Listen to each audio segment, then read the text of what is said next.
Isang babae ang naimbitahan sa isang kasal upang umawit, ngunit nadiskubre niya ito na ang ikakasal at ang mga bisita ay hindi pala ito tao, maliban na lamang sa kanyang mga kasama.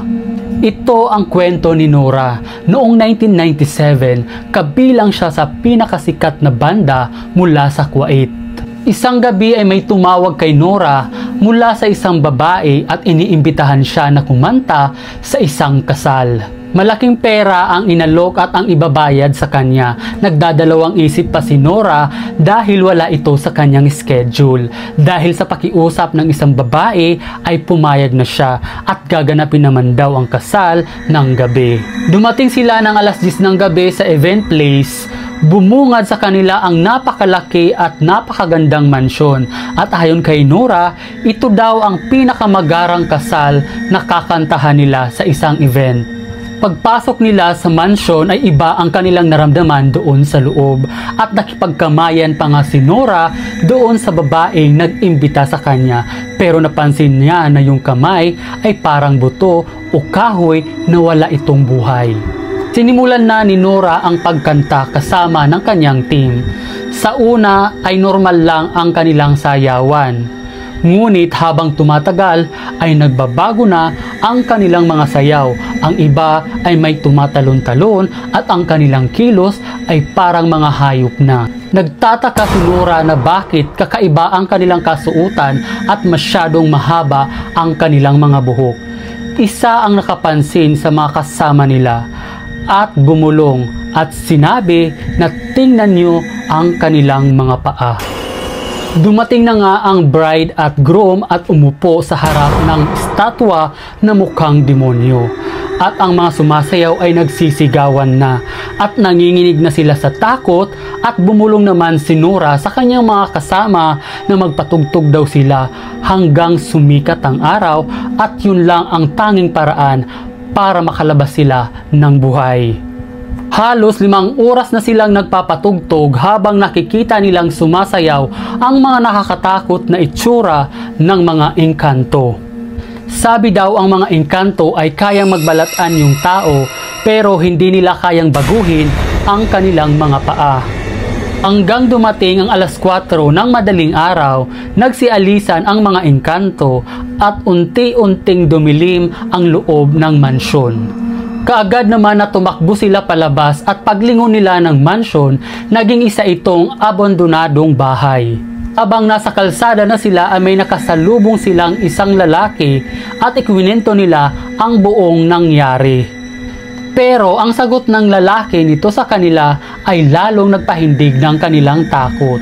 Ikwinento na matagal na palang abandonado ang bahay na yun at hindi pa siya ipinapanganak ay wala nang nakatira doon. At ang gabing iyon ay hindi makakalimutan ni Nora at ng kanyang mga kabanda ang nangyari sa kanila at ipinangako nila na kailanman ay hindi na sila tutugtog o mag-perform.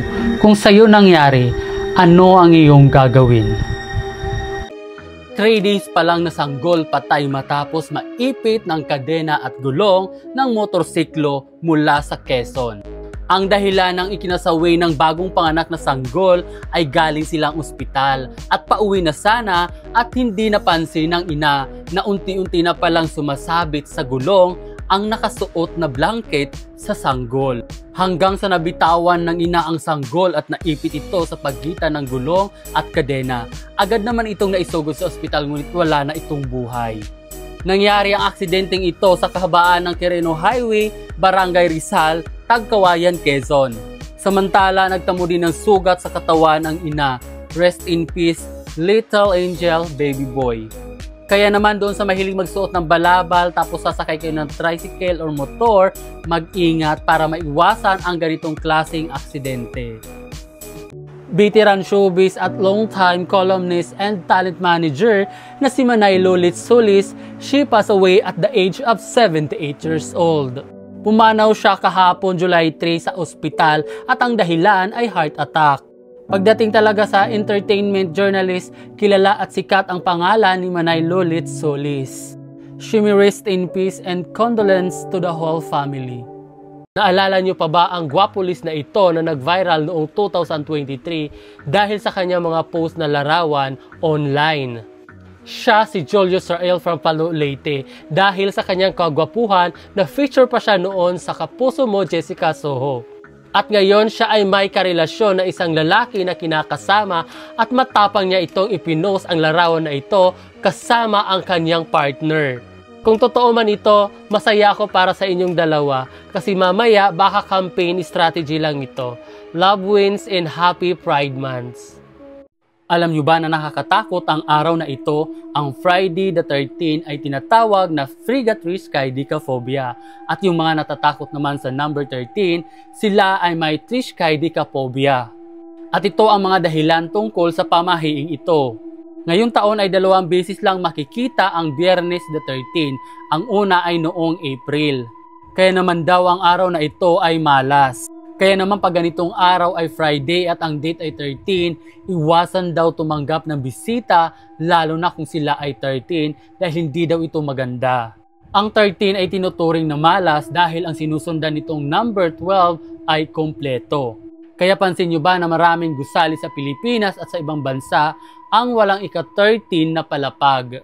Kaya pansin nyo na kahit sa mga ospital at airlines terminal, iniiwasan nilang maglagay ng room number 13. At pag ganitong araw nga daw ay walang gaanong aksidente dahil iniiwasan nila ito. At mayroon pa itong movie na ang title Friday the 13th, ipinalabas ito noong 1980 at inulit naman noong 2029. Ikaw, ano sa tingin mo ang tungkol dito? Ingat ngayong araw na ito!